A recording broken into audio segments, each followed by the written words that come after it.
Welcome, everyone, to our listen and repeat class today. You're going to listen to full phrases natives use in daily life. And then after you listen, you'll learn the phrase, you'll learn the pronunciation, you'll learn the grammar naturally, and then you'll repeat it so you feel comfortable using it too. So you'll just repeat and copy my pronunciation. And then you will feel very confident using these phrases because you know you sound just like a native speaker. So let's learn some phrases when talking to household members. Now, household members, your household represents the people who live in your house. Of course, they could be family members, but it could also be roommates, for example. So it's more general than saying talking to family members, which must be family, or talking to roommates. So this is just more inclusive of both. So let's learn some phrases. So you can think of the people in your household as we do this. So maybe you say to someone in your household, "Can you pick up some paper towels the next time you're out?" I'll say this slowly. And then I want you to notice all those pronunciation changes, all the linking as well. Can you pick up? Can you pick up? Pick up. So notice that K transfers. Can you pick up some paper towels the next time? There's only one T pronounced because we have two. The next time you're out, you're out, you're out, you're out. So now I'll say it at a natural pace and you can open your mouth and repeat after me. Can you pick up some paper towels the next time you're out?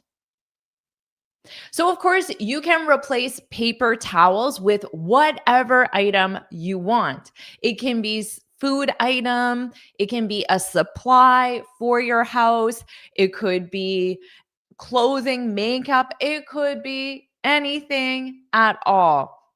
Like Azam said, can you pick up some bread on your way home? Yeah, so this on your way home, the person is out right now. So notice how I used just the word out, out.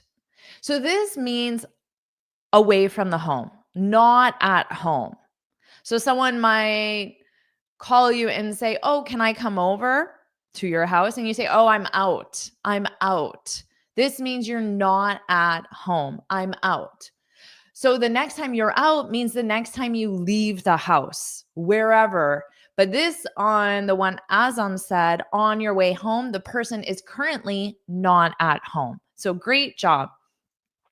Can you pick up some bread when you're coming home? That works as well. Great job. Awesome, everyone. So, this is a must know phrase to have in your daily life because how often do we ask people to pick something up? And instead of pick up, you could say get or buy. Can you get some paper towels? Can you buy some paper towels? How about this one? Remember, this is phrases you can use with people in your household, your family members, but it could also be your roommates as well. It's your turn to take out the garbage. Now, maybe you say this with some frustration, or maybe you just say it in a more neutral tone. It's your turn to take out the garbage. It's your turn. So I'll say the pronunciation slowly so you can hear the linking and the reductions, and then I'll say it quickly. It's your turn. It's your turn. It's your turn to take. So this to will just be unstressed, to take out. So this K is going to transfer, to take out.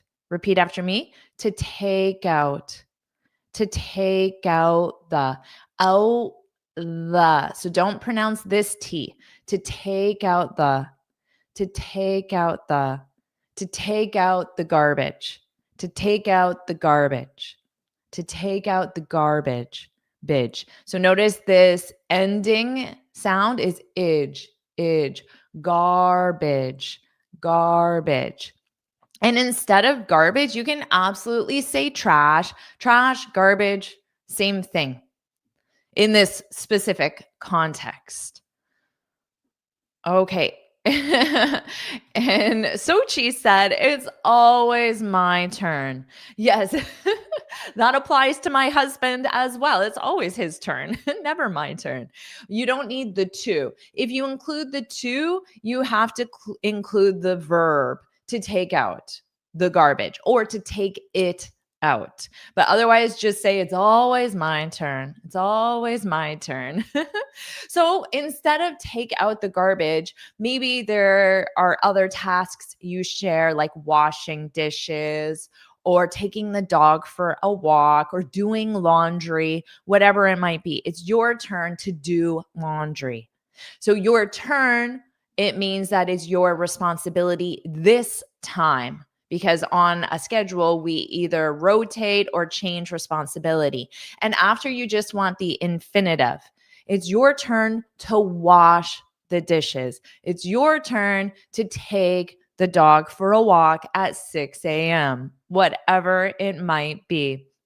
Exactly, Atifa. It's your turn to do the dishes. So you might use this if there's a disagreement, your roommate or your sister says, you take out the garbage. And then you say, no, I did it last week. It's your turn to take out the garbage.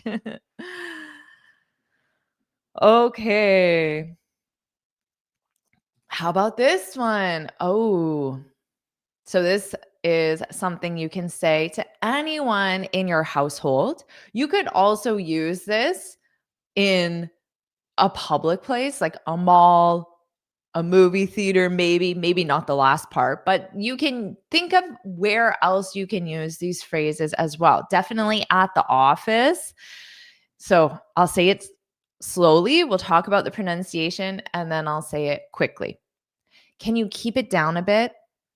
Can you? Can you? Can you? Can you keep it? Keep it. Keep it. Can you keep it down? Down. So notice that N and A connect. Down. Can you keep it down a bit? Can you keep it down a bit? I'm on. But notice, because we have important, it's an. I'm on an important. I'm on an important. So notice an, but then hold out that N. An important. Important. An important. I'm on an important call. Can you keep it down a bit? I'm on an important call. Now I'll say it quickly. Can you keep it down a bit? I'm on an important call. And maybe you say it with a little frustration. Can you keep it down a bit? I'm on an important call. Or maybe not. Maybe you just say it neutrally and politely. So to keep it, what is the it in this sentence? And down a bit? What does this mean? So who knows what this means? Let's see. And to walk the dog? Yeah. It's your turn to walk the dog. Absolutely. Yes, you can see that. It's your turn to walk the dog.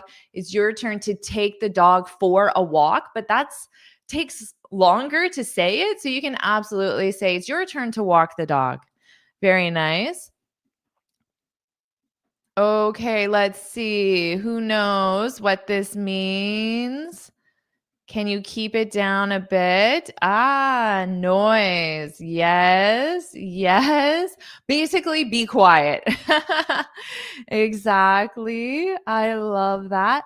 Exactly. So the noise, it could be coming from your voice. It could be coming from music. It could be coming from the TV.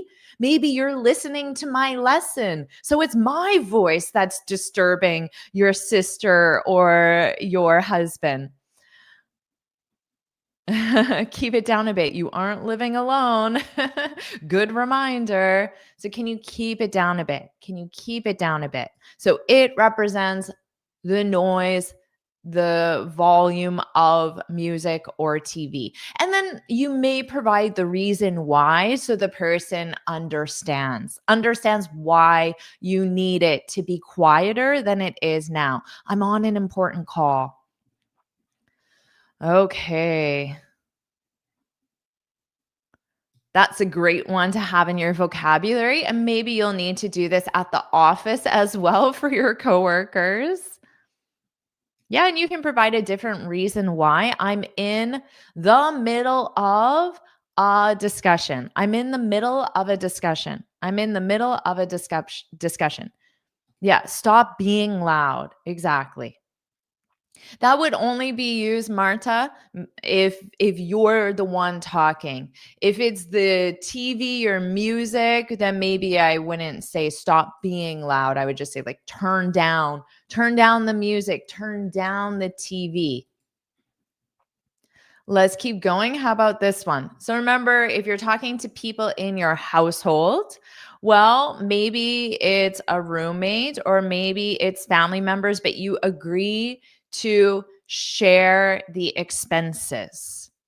So you might say to someone in your household, tell me how much I owe you for water this month. Tell me how much I owe you for water this month. Tell me how much I owe you for water. So notice how unstressed this is for water this month. So this is stated as the imperative. I'm just giving it as an instruction. Tell me how much is the specific quantity, how much I owe you. So if I owe you money, it's in this context, it's because you paid the water bill, but you paid my portion of the water bill. So now I need to give you money to compensate you. So I owe you money. You owe someone money. So if you borrow from your friend, a family member, anyone, you owe that person money. And that person could say to you, hey, when are you going to pay back that $20 you owe me, that $200, $2,000, whatever it is? When are you going to pay me back? Which means return the money, settle the debt. Tell me how much I owe you for water. So for water, this represents you have to pay a bill that is specific for water. So for water, for gas, for electricity, for Netflix, for cable, for food, whatever, for the car, whatever your expenses are, you can just use that expense and then this month. And that represents the invoice, the bill you receive. Tell me how much I owe you for electricity. Exactly. Perfect.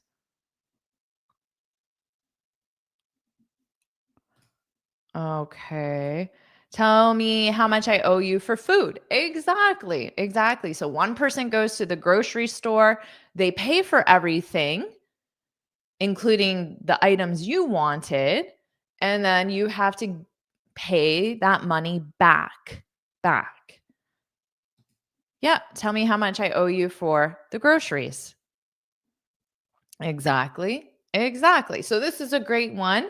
And maybe even you're just out with a friend for lunch and your friend pays for lunch. Or recently I went to the movies with friends and then they bought the tickets. So then my husband said, how much do we owe you for the tickets? How much do we owe you? Because they paid for the ticket so we could get the seats together. And then we sent them our share of the cost. So this is a very useful one to have in your vocabulary. How about this one? We'll move on to things around your home, and specifically we'll focus on repairs. Oh, that's on me. So I don't have to pay you. Oh, that's very nice. So you can say that if, let's say, Atifa says, tell me how much I owe you for dinner tonight. And then Alexander says, that's on me. It means Alexander is happy to pay for your dinner. So he doesn't want any money from you, Atifa. So you can say, thank you so much, Alexander. That's so sweet of you. Yeah. Oh, thanks, Alexander. That's awesome. All right. Before we move on, make sure you like this lesson if you're getting benefit from it, because this is the best way that you can pay me back for this free lesson is you can support the channel. So you can do that easily. Just like this lesson. It truly matters. And subscribe so you're notified every time I post a new lesson, and then put yes, yes, yes, yes, yes, yes in the comments if you're enjoying this lesson as well. And I have something else for you. And you don't have to pay me back at all because this is free and you don't have to pay for free things. So you can get this free speaking guide where I share 6 tips on how to speak English fluently and confidently. So you can just go to the link that you see in the description and you can get this free speaking guide. And thank you so much, Ariel, for always being so generous. I appreciate that. All right, everyone, let's continue on. So remember, we're talking about home and specifically repairs. So this is something, unfortunately, that I'm dealing with right now. And it's really frustrating because it's an important appliance, the dishwasher. I don't want to wash the dishes. The dishwasher washes the dishes, but the dishwasher's been acting up. The dishwasher's been acting up. So here, what is that apostrophe S? What does that represent? I'll say this slowly and you can focus on the pronunciation and then put in the comments what this apostrophe S, what word does that represent? The dishwasher's been acting up. So notice when I'll hold this for the ing, that I'll just hold that when I say up. Acting up, acting up, acting up, acting up. The dishwasher's been acting up. The dishwasher's been acting up. Oh, the dishwasher's been acting up. Thank you so much, Belair Luis. What a beautiful name. I appreciate that. Okay, what does this mean? I saw Fabrice got it. Yeah, not working properly. So this is a true story. I take the dishes out. Most of them are dirty. And there's also this white substance on them, which I think is one of my examples as well. And you're right. The apostrophe S is the word has because it's the present perfect continuous. It started in the past a few weeks ago and it continues until now, unfortunately. So what about you? Do you have anything in your house or office or in your daily environment that's been acting up? So not behaving as it should, not behaving properly. We generally use this for electronics, but if you give me an example, I can let you know if it works in that case. Yeah, so hair dryer, that is an electronic. You have to plug it in. There's electronic pieces. My hair dryer has been acting up. You know, mine too. Sometimes I have to jiggle the cord. Jiggle means you move the cord around because as I'm using it, it just stops working. And then I jiggle the cord and it starts working again. So this is a true story for me too. The iron's been acting up. My laptop's been acting up. Exactly. My washing machine's been acting up. My fan's acting up. Exactly. Yeah. The microwave's been acting up.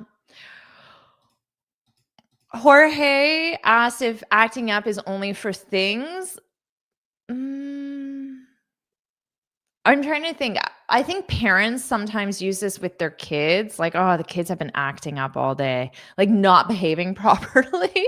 But I don't think it's used very much in like a workplace situation. Like my team's been acting up.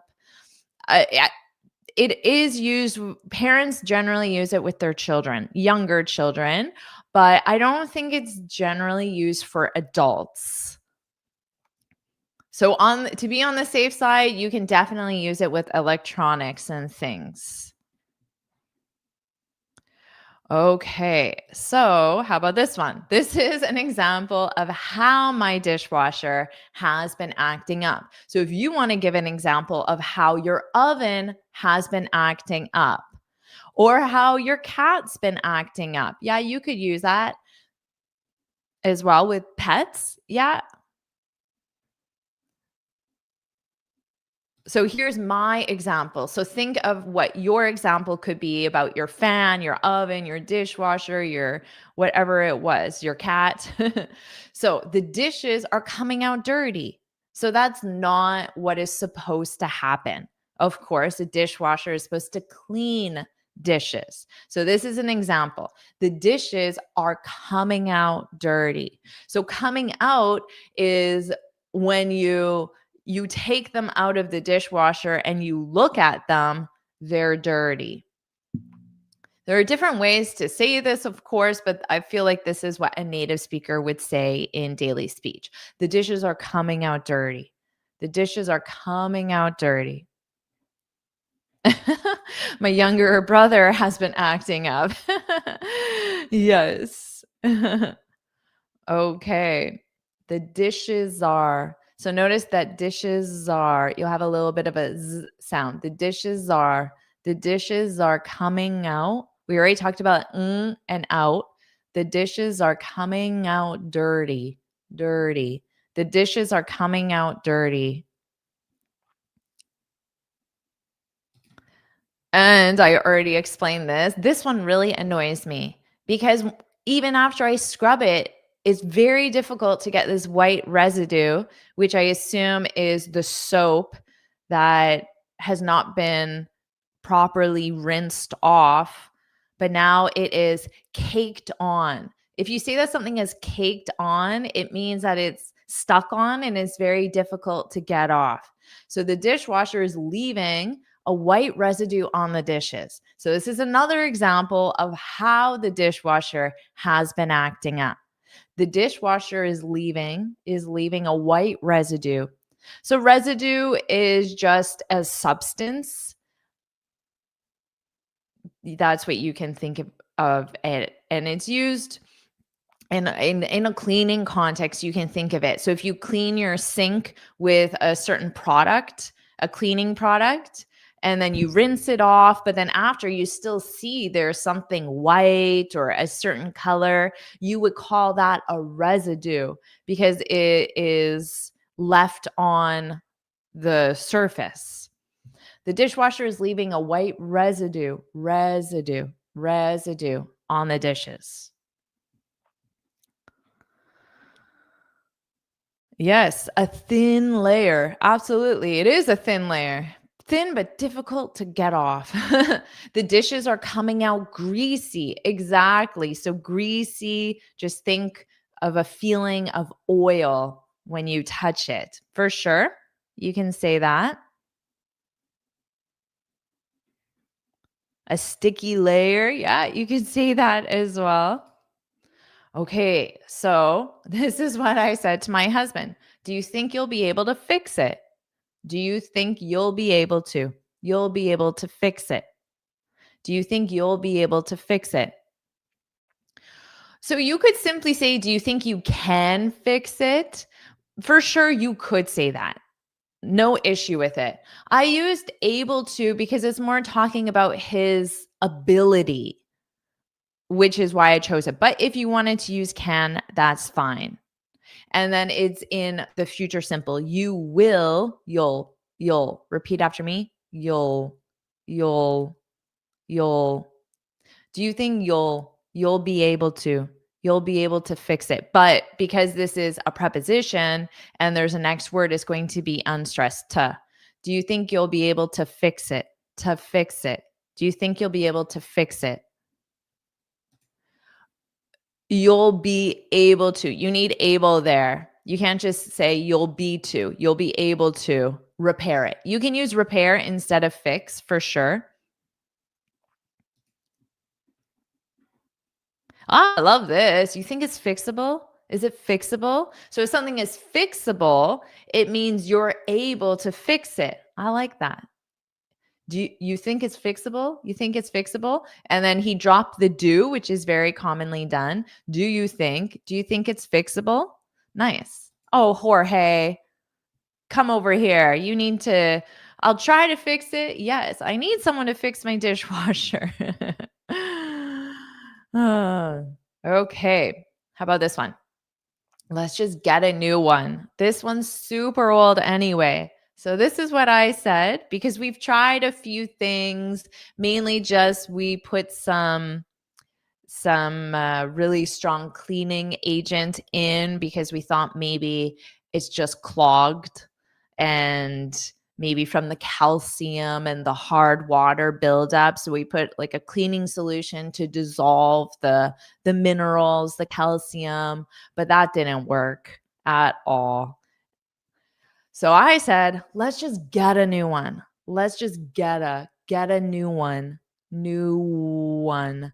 And of course, one represents dishwasher. Let's just get a new one. This one's super old. This one's super. So because I already have that S there, I'm not going to pronounce that again and I'll connect them.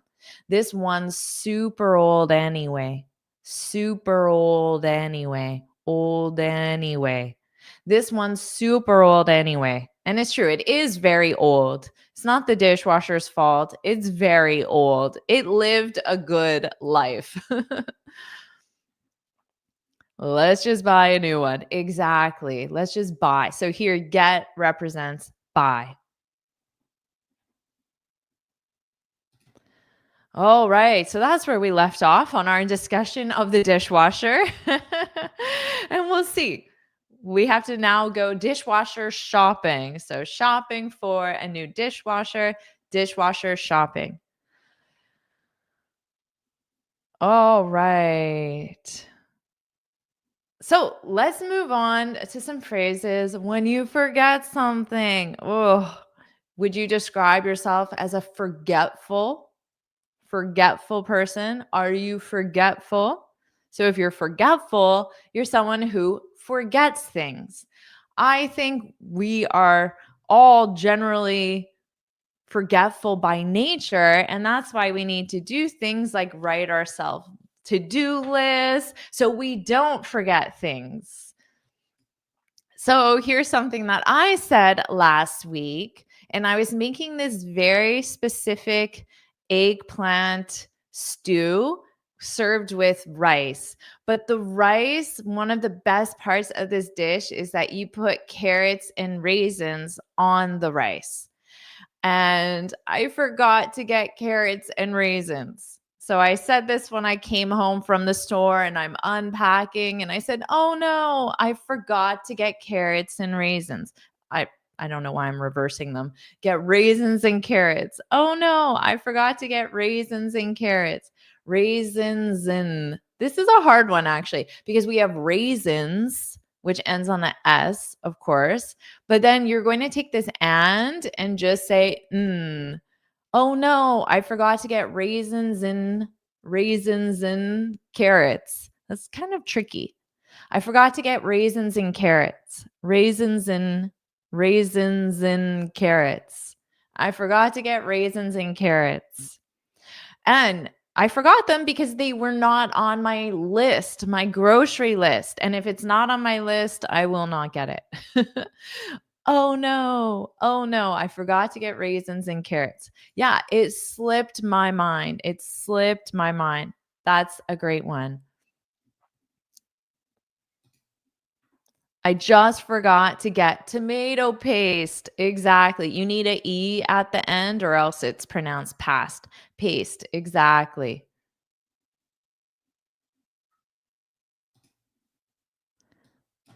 Okay. They were on the list. Oh, yes. This is what happened. They were on the list.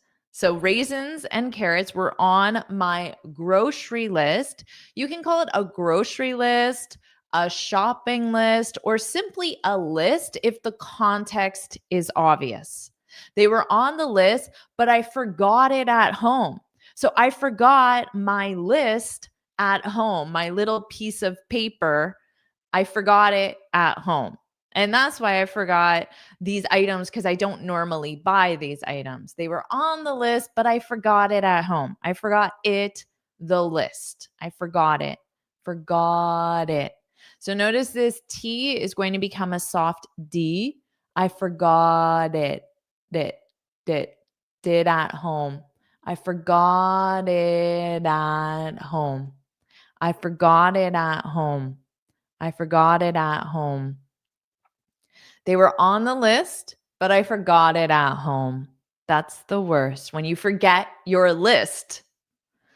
Okay, my bad. I forgot my cell phone at home. Exactly. I forgot, and then something, and then you can use at a location. I forgot my cell phone at home. Well, maybe you would say I left my cell phone at home. I forgot to bring my cell phone. Yeah, you could say that. I forgot my cell phone at home. Yeah. Awesome. Oh no. Jorge, I forgot the last month the whole bag with groceries in the bus. Oh no. Oh no. That sucks. So that's what you can say if someone tells you that story. That sucks. That sucks. When you're expressing the awfulness of the situation. That sucks. That sucks. And it does. That definitely sucks. Okay. You can say to someone, put that on the to-do list so I don't forget. So let's say your roommate, your family member, your spouse asks you to, I don't know, fix the leaky sink or pick up some yard bags, whatever task it is. Then you can say, put that represents the task or the item. Put that on the to-do list so I don't forget. And then you have your big long list of things that you need to do.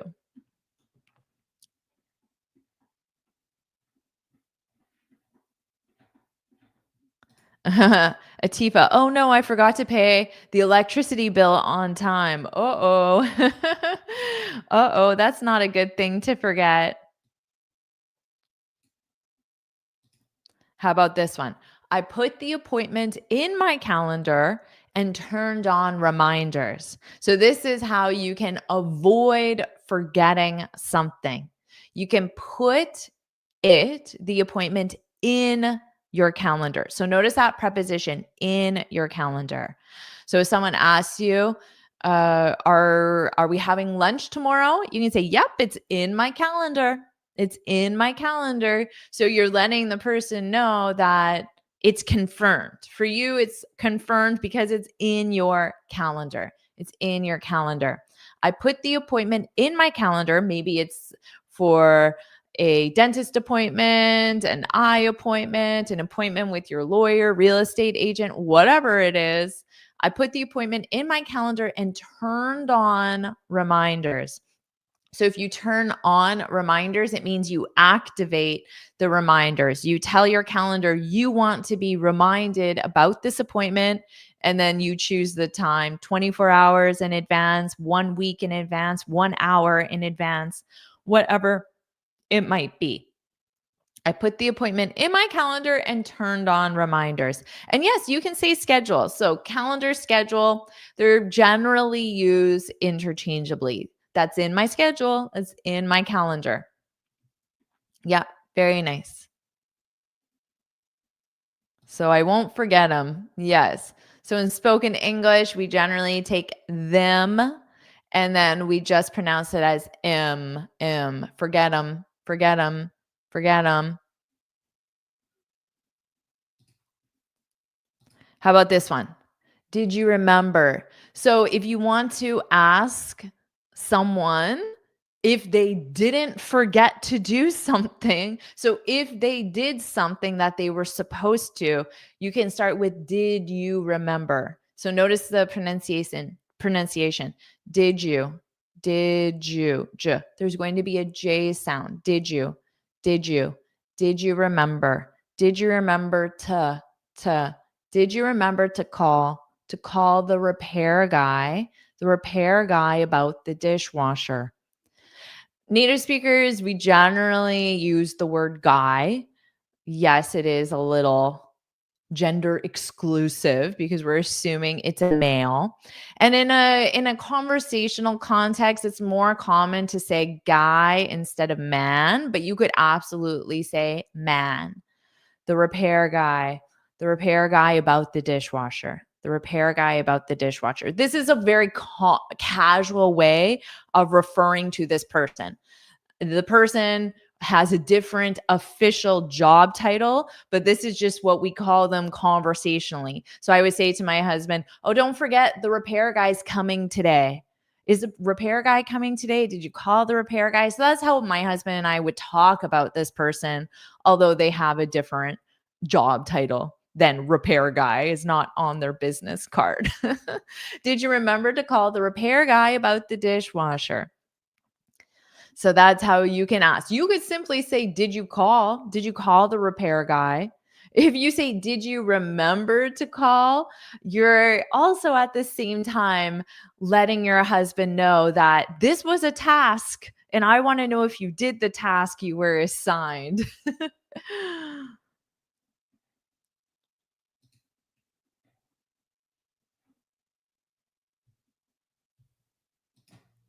Okay, let's move on and ask for recommendations. Can you think of any recommendations? Jorge, you're close. The technical term would be like the official job title. So the technical term, I can't remember what I said, but I think maybe I said the technical term. And probably the more technical term for a repair guy might be technician. Technician. So that might be what he has on his business card, technician. Maybe he's a mechanic, an electrician. I'm not sure what his formal job title would be, but technical term you could use. Okay, so let's look for recommendations. Maybe I ask my friend. So if I need a recommendation, the first thing I do is I go to people I trust. People who I know have the same style of taste that I have and people I trust for these things. So I would say to that person, do you know a good repair guy for a dishwasher? So because I'm talking casually to a friend or a neighbor or a colleague, I'm still going to use this casual, informal term, which is repair guy. Repair guy. Do you know a good repair guy for a dishwasher? Do you know? Do you know?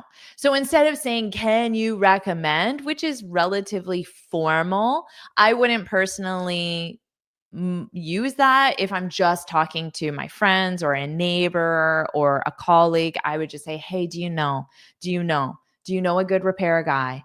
Do you know a good repair guy? And then I can be specific because obviously they specialize in different things for a dishwasher. Do you know a good repair guy for a dishwasher? This is a great one. Could you recommend some good places to visit in Japan? Absolutely. That's a great use of you recommend and perfect sentence structure. Awesome. Oh, I like this one. Where can I find someone? Where can I find someone who repairs hair dryers? Yeah, you just need an S on hair dryer because you're just talking about the general category. Otherwise, if you want to keep it singular, like mine is singular, you need an article. So where can I find someone who repairs a hair dryer? But for yours, I think the general category, hair dryers, all of them. Where can I find someone who repairs hair dryers? That's really nice. I like that sentence structure. Well done. Welcome, Melina. Better late than never. My time zone changed. And I woke up on Sunday morning, and thankfully, the microwave and the oven don't change automatically, but my cell phone changed automatically. And I had no idea it was daylight savings. So that's why it might be a later or earlier for you, depending on your time zone, because my time zone changed on Sunday. Okay. Yeah, this is a good one. Do you know a skilled repair guy? Instead of good, skilled. A skilled repair guy for an AC. AC, air conditioner. AC. For a dishwasher, for an AC. Awesome. I love that. Great job, everyone. So this is if I wanted to fix our dishwasher, but I don't think it's worth it. So we're probably just going to buy a new one. So I would say to my friend or whoever, we're buying a new dishwasher. Are you happy with yours? Are you happy with yours? Your dishwasher. Are you happy with your dishwasher? So it's another way of a casual, regular way of asking, do you like your dishwasher? Because if you like your dishwasher, then most likely I know it's a good one. So you would recommend it. Are you satisfied with? Yeah, satisfied with is definitely a great alternative, a little more advanced, formal sounding, the more everyday is happy with, but absolutely you could use either one. Are you satisfied with? Are you happy with? Very nice. So it's a great way to ask for a recommendation. So someone might ask you, are you happy with your English teacher? Are you happy with your YouTube English teacher? And maybe you can say, I absolutely am. Okay. Now, how about this? Do you know who we could hire to take out our old dishwasher? So notice this. Do you know who we could hire? So who we could hire, we need to hire someone who we could hire to take out. So take out in this context means remove. Remove our old dishwasher. So take out our old dishwasher, get rid of it because obviously it's very large and we don't have the truck or anything. So to take out our old dishwasher. And it could also mean technically they need to disconnect it and things like that as well. Do you know who we could hire to take out our old dishwasher? So you can ask who we could hire to fix our dishwasher as well, but in this context we're doing takeout. Do you know anyone who can take, maybe I would say take unwanted things or take our trash, something like that, who can take the discarded things, but yeah, something like that. Try to Google for recycling companies in your area. Yes, exactly. Well done. I like that. Okay, so, this person is really spamming. I'm trying to get rid of it. I don't know why someone would spend their time doing that. Okay, let's go on and respond to compliments. So, a compliment is when someone says something positive to you, like, wow, I love your hair. I love that shirt. Or really great job on the presentation or whatever it is. So that's a compliment, positive things that someone says. So, but you want to respond to the compliments. So let's learn some phrases. That's so sweet of you. That's so sweet of you. Now, keep in mind, these are probably a little more feminine of phrases. Guys, if you want to share some phrases that you would use, I'm happy to review them and make sure that they're correct and natural. But perhaps a little more of a feminine phrase. That's so sweet of you. That's so sweet of you.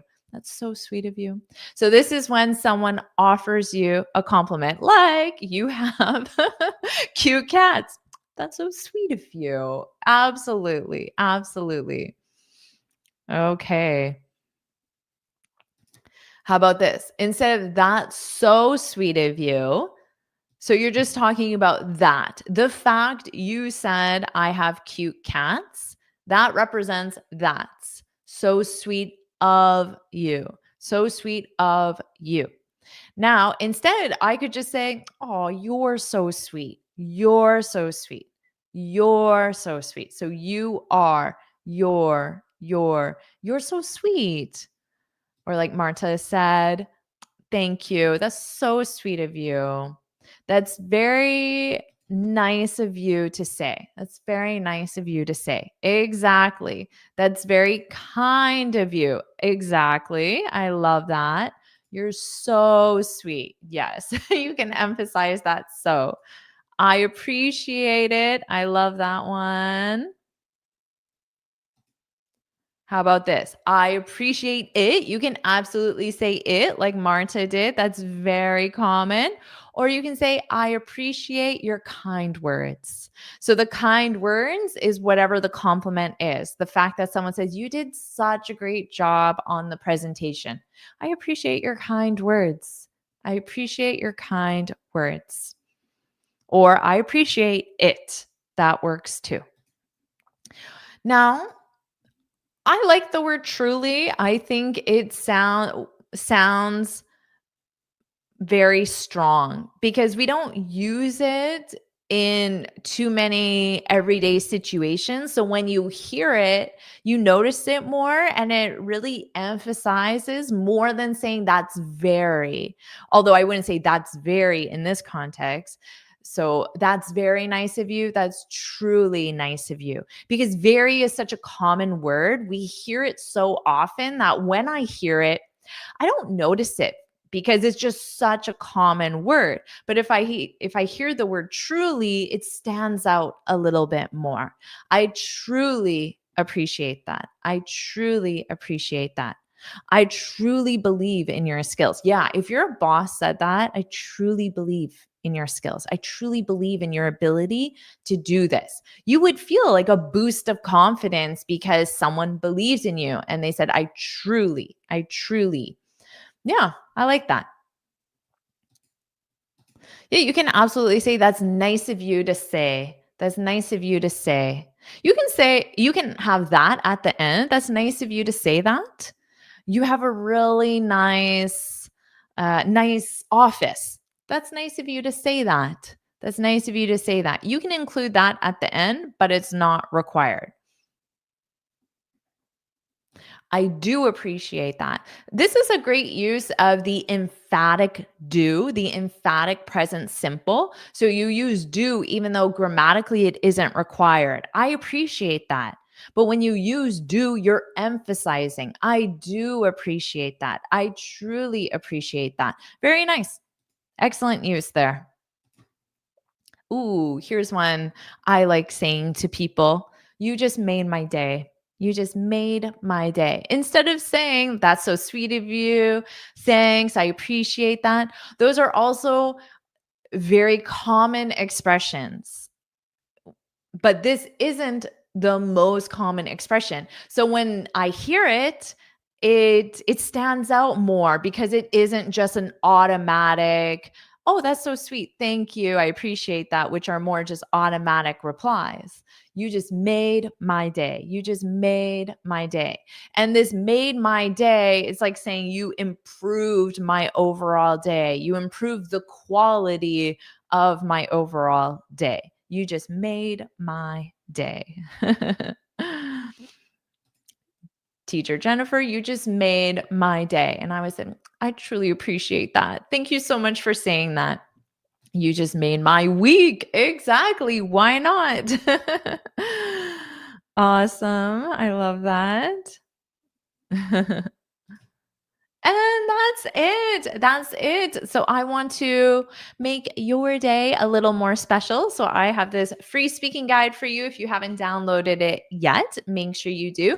I shared 6 tips on how to speak English fluently and confidently. And I certainly hope that you appreciate all the tips and advice because I truly spend a lot of time making sure I provide everything that my students need to get started. So they have the plan right here in this free speaking guide.